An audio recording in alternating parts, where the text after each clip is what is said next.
Eu quero ler para vocês um trecho da palavra do Senhor, uma profecia do Antigo Testamento que fala a respeito de Jesus. Foi escrita cerca de 700 anos antes do nascimento do Senhor Jesus. Mas, de forma miraculosa e sobrenatural, ela detalha aquilo que aconteceu com o nosso Salvador na cruz do Calvário. Porque essa história foi uma história escrita por Deus. E os acontecimentos do Calvário, dos quais nós nos lembramos de alguns aqui com as crianças, esses acontecimentos foram idealizados e planejados pelo Senhor, para que nós fôssemos salvos através de Jesus e através do seu sacrifício na cruz. Portanto, se você puder abrir sua Bíblia, em Isaías capítulo 52, a partir do versículo 13, até o final do capítulo 53, eu quero fazer essa leitura para vocês nesse momento. Isaías 52, do versículo 13 até o versículo final do capítulo 53. Diz assim a palavra do nosso Senhor Deus: Eis que o meu servo procederá com prudência, será exaltado e elevado, e será muito sublime. Como pasmaram muitos à vista dele, pois o seu aspecto estava muito desfigurado, mais do que o de outro qualquer, e a sua aparência mais do que a dos outros filhos dos homens. Assim causará admiração às nações, e os reis fecharão a sua boca por causa dele, porque aquilo que não lhes foi anunciado verão, e aquilo que não ouviram entenderão. Quem creu em nossa pregação? E a quem foi revelado o braço do Senhor? Porque foi subindo como renovo perante ele e como raiz de uma terra seca.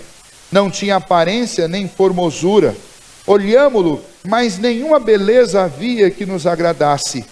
Era desprezado e o mais rejeitado entre os homens, homem de dores e que sabe o que é padecer. E como um de quem os homens esconderam o rosto, era desprezado, e dele não fizemos caso. Certamente, ele tomou sobre si as nossas enfermidades, e as nossas dores levou sobre si. E nós o reputávamos por aflito, ferido de Deus e oprimido. Mas ele foi transpassado pelas nossas transgressões, e moído pelas nossas iniquidades. O castigo que nos traz a paz estava sobre ele, e pelas suas pisaduras fomos sarados. Todos nós andávamos desgarrados como ovelhas, e cada um se desviava pelo caminho, mas o Senhor fez cair sobre ele a iniquidade de nós todos. Ele foi oprimido e humilhado, mas não abriu a boca. Como o cordeiro foi levado ao matadouro, e como ovelha muda perante os seus tosquiadores, ele não abriu a boca. Por juízo opressor foi arrebatado, e de sua linhagem quem dela cogitou? Porquanto foi cortado da terra dos viventes, por causa da transgressão do meu povo foi ele ferido. Designaram-lhe a sepultura com os perversos, mas com o rico esteve na sua morte, posto que nunca fez injustiça, nem dolo algum se achou em sua boca.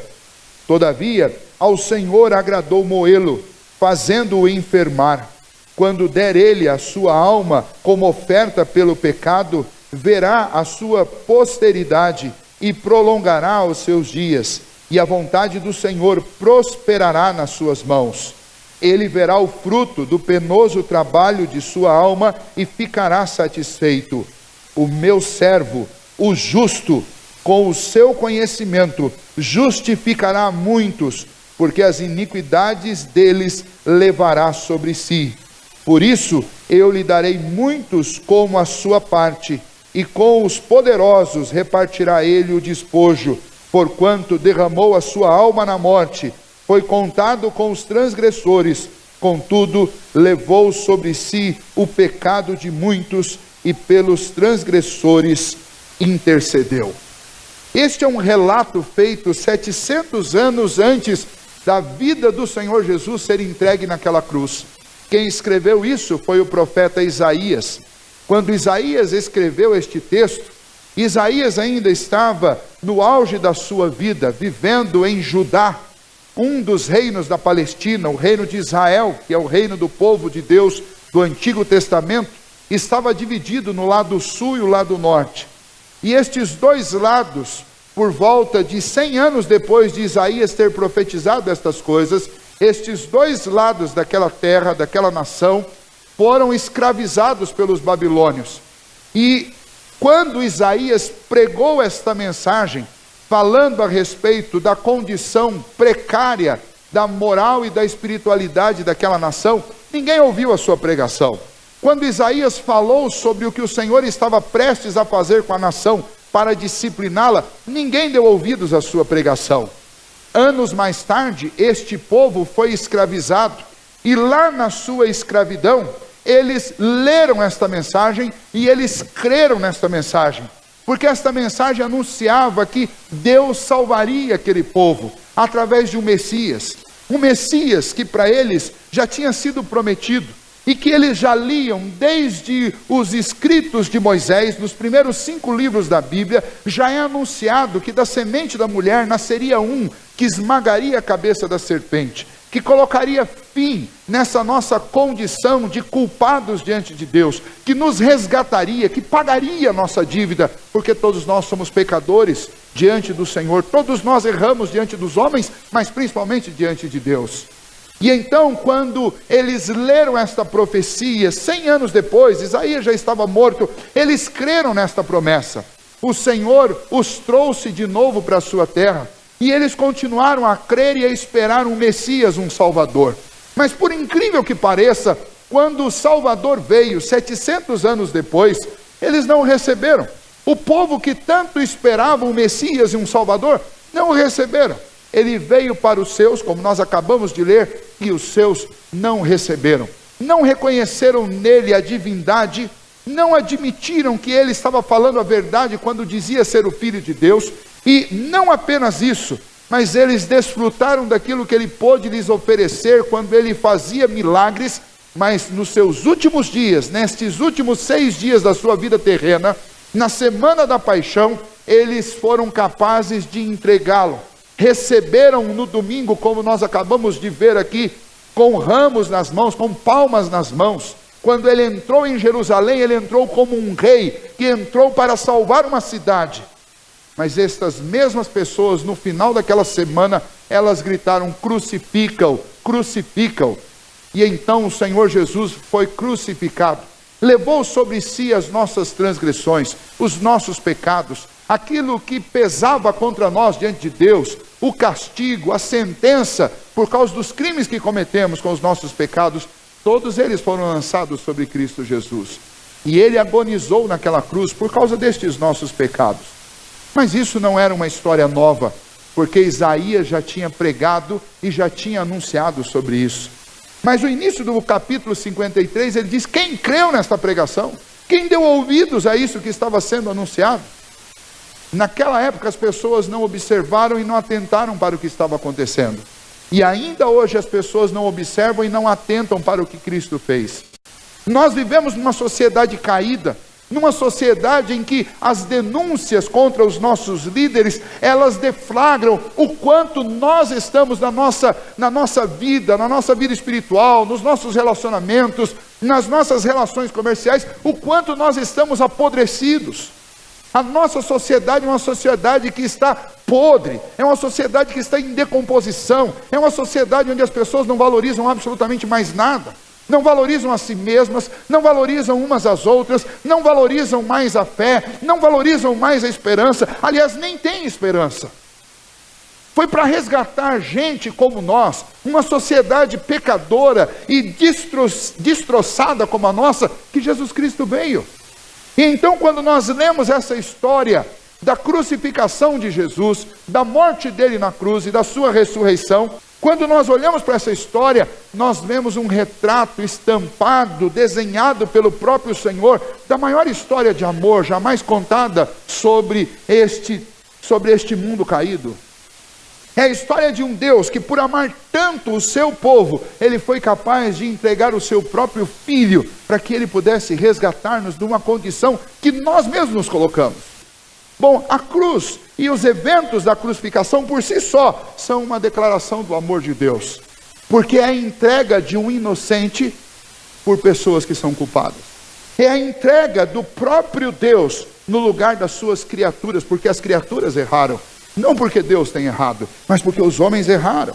A cruz de Cristo, ela não foi um acidente de percurso, não foi uma coisa que Deus não programou, muito pelo contrário, mas esta cruz, desde o início, estava preparada para apontar para o amor de Deus, para que os homens, olhando para essa história, eles pudessem ser impactados pela grandiosidade do amor do Senhor por eles. O apóstolo Paulo, lá em Romanos, diz: o Senhor Jesus se entregou por nós, sendo nós pecadores, sendo cada um de nós criminosos, culpados, ruins, maus. E ele diz: pode ser que alguém se anime a morrer por uma pessoa boa, mas quem se anima a morrer por uma pessoa má? Somente amor pode levar alguém a entregar a vida por uma outra. Somente muito amor, somente o amor de Deus pode levar o próprio Deus a se entregar por criminosos e pecadores como nós. E é isso que essa história conta. Se você pudesse parar um pouquinho e fazer algumas perguntas importantes, eu convidaria você nessa noite a fazer a seguinte pergunta: o que levou Cristo para a cruz? Você já ouviu tantas vezes a história da paixão de Cristo, mas você já se perguntou alguma vez o que levou Jesus para aquela cruz? Eu podia responder de várias maneiras usando este texto aqui de Isaías. Em primeiro lugar, nós podemos considerar que a morte do Senhor Jesus não foi promovida por fatores circunstanciais, não foi questão de circunstância. Mas o que realmente colocou Jesus naquela cruz foi, primeiramente, os nossos pecados. Foi porque os nossos pais, Adão e Eva, pecaram lá no Éden, que o nosso Senhor Jesus teve que ir para esta cruz. Mas não só porque eles pecaram, mas foi também porque eu e você pecamos, e pecamos desde o dia em que nós nos entendemos por gente. Desde quando éramos pequenos ainda, talvez nem conseguíamos andar direito, nós já cometíamos desobediência. E se existe um motivo que não pode ser, de maneira nenhuma, esquecido, que levou o Senhor Jesus para a cruz, este motivo são os nossos pecados. Nós fizemos isso. O versículo 5 diz que ele foi transpassado pelas nossas transgressões. O versículo 8 diz que foi por causa das transgressões do seu povo. O versículo 12 diz que ele levou sobre si o pecado de muitos. O versículo 4 diz que certamente ele tomou sobre si as nossas enfermidades. Ou seja, o que ele estava fazendo naquela cruz? Ele estava fazendo por mim e por você. Mas o que levou Jesus para a cruz foi apenas os nossos pecados? Certamente que não.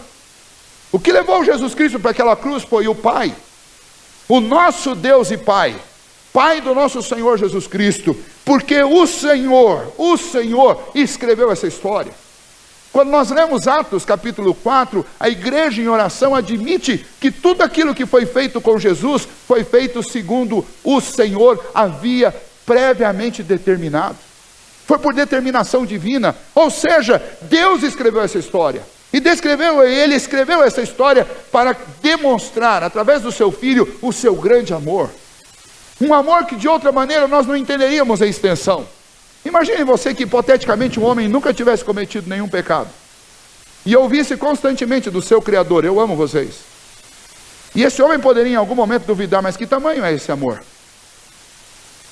Mas quando Deus escreveu essa história nossa, em que nós caímos, e Ele mesmo se faz um sacrifício para a nossa redenção, e alguém pergunta: qual o tamanho de Deus, do amor de Deus por você? Você pode facilmente responder: o amor de Deus por mim é tão grande, que Ele foi capaz de fazer uma coisa que nenhum pai que está aqui seria capaz de fazer. Ele entregou o Filho dele para morrer por criminosos, por pecadores. Você tem um amor desse tamanho? Você conhece alguma outra pessoa que tem amor desse tamanho? Quem colocou Jesus naquela cruz foi o Pai, para mostrar para nós o tamanho do amor dele. Mas foi apenas os nossos pecados e o Senhor do universo que colocou Jesus Cristo naquela cruz? Não! Jesus Cristo foi para aquela cruz voluntariamente, porque Ele queria mostrar o amor dele por você. Não apenas o Pai, mas o Filho queria que você conhecesse o seu amor. Ninguém poderia prender Jesus Cristo naquela cruz. Pilatos arrogantemente chegou para Jesus quando ele estava sendo julgado e disse para ele: está nas minhas mãos o poder de vida e morte quanto a você. Fale alguma coisa em sua defesa, quem sabe eu posso impedir que você vá para aquela cruz. E Jesus respondeu para Pôncio Pilatos: a minha vida ninguém a tira de mim, a minha vida eu a dou. Ou seja, Jesus está dizendo: não é você que me põe nessa cruz, não é essa multidão que grita crucifica, crucifica, que me coloca nessa cruz, não são as autoridades da igreja judaica que está me colocando nessa cruz.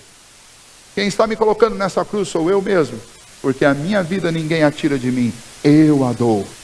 Jesus estava naquela cruz porque Ele estava se dando por mim e por você. Você pode ter ganhado muitos presentes na sua vida até hoje, ou pode não ter ganhado nenhum. Mas nessa noite eu quero dizer para você que o maior de todos os presentes foi esse presente. Foi Jesus Cristo ter te substituído, ter me substituído naquela cruz horrorosa, naquele lugar de sofrimento e naquele lugar de dor. Foi isso que Jesus fez naquela cruz. Por que Ele foi para lá? Ele foi por causa dos meus pecados, Ele foi para mostrar o amor do seu Pai, Ele foi para mostrar o seu amor pela vida de cada um de nós. Você não pode ignorar isso. Você pode ter ignorado isso até aqui, mas de hoje para frente você não pode mais ignorar isso. O Senhor Jesus, Ele nos amou de uma forma tão profunda, tão constante, de tão avassaladora, que Ele se entregou por nós. Mas Ele ressuscitou, está à direita de Deus, e lá, do trono do Senhor, Ele intercede por nós. E lá diante do trono do Senhor, Ele faz mediação entre nós e o Senhor constantemente. Porque o amor do Senhor Jesus não foi esgotado naquela cruz, mas o amor do Senhor Jesus continua sendo amplamente demonstrado a nós todos os momentos. A prova disso é que estamos aqui nesta noite para ouvir sobre o amor dele. E muito além daquilo que é óbvio, nós já vimos inclusive o próprio cinema, Hollywood, descrevendo cenas tão dolorosas sobre o sacrifício de Jesus, mas existe algo ainda muito mais profundo que gerou dor e que Jesus teve que suportar naquela cruz. Os castigos cruentos feitos através daquelas chicotadas com lâminas de ferro na ponta, aquela coroa de espinhos, a própria crucificação, ser pregado na cruz, ser perfurado, ser surrado, tudo isso você já viu através do cinema. Talvez você nem teve coragem de ver, tamanha a crueldade disso, retratado de forma romantizada na televisão, porque a cena real deve ter sido muito pior. Mas nem de longe esse sofrimento se compara ao real sofrimento que Jesus Cristo levou sobre si nesta cruz. Porque quando Ele estava sobre esta cruz, Ele estava enfrentando a maior demonstração de rejeição que um homem já recebeu sobre essa terra. Nós não gostamos de rejeição. Nós não gostamos. Nós não gostamos quando as pessoas dizem não, ou quando elas nos ignoram. Vou falar algo tão pequeno, tão insignificante, só para você sentir o quanto a rejeição é dura. Sabe quando você manda uma mensagem para alguém no WhatsApp e não fica azul nunca, e você sabe que a pessoa leu? Dá uma agonia. Eu sei que esse é um exemplo prático que todo mundo sente. É horrível, não é? É horrível quando você liga para uma pessoa e toca 2 vezes e o telefone fica mudo. É horrível, não é? Os nossos filhos experimentam alguma dose de rejeição com aqueles abusos que acontecem em todo tipo de escola, chamados hoje em dia de forma mais atual de bullying. Odiamos rejeição. A rejeição é terrível. Ninguém suporta ser rejeitado. Ninguém suporta ser rejeitado na família, na escola, no trabalho, ninguém suporta isso. Mas nenhum de nós experimentou o tamanho da rejeição que Jesus Cristo experimentou. Ele foi rejeitado pelo seu povo, está lá. Ele veio para os seus, mas os seus não o receberam. Ele foi rejeitado pelos religiosos da sua época, que não o reconheceram como filho de Deus. Foi chamado de fanático, de mentiroso, de blasfemo, de pecador, de beberrão. Porque ele andava com pecadores, chamaram-o até de endemoniado. Ele foi rejeitado pelos religiosos, ele foi rejeitado pela mesma multidão que o aplaudiu, que bateu palma, que levantou as palmas nas mãos. A multidão que o seguia, que comeu o pão que ele multiplicou, que comeu o peixe que ele multiplicou, esta mesma multidão gritou: crucificam! Ninguém recebeu tanta rejeição quanto o Senhor Jesus. Ele foi rejeitado pelas autoridades romanas. Herodes o Grande mandou matá-lo quando ele tinha sido recém-nascido. Ele foi rejeitado por Pilatos, ele foi rejeitado por todas as autoridades religiosas no templo.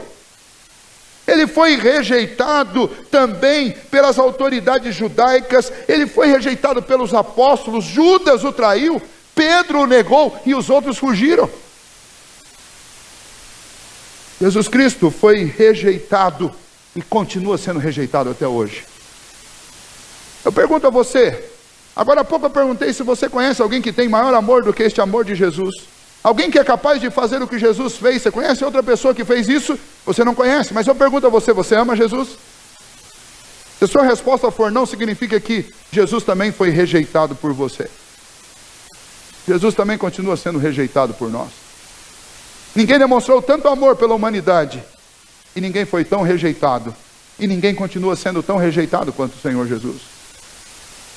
Qual o sofrimento que Jesus sentiu naquela cruz? Muito além das dores físicas, ele sentiu a rejeição. Jesus sentiu naquela cruz a humilhação. Ele foi contado entre homens pecadores. Ele foi crucificado entre dois bandidos.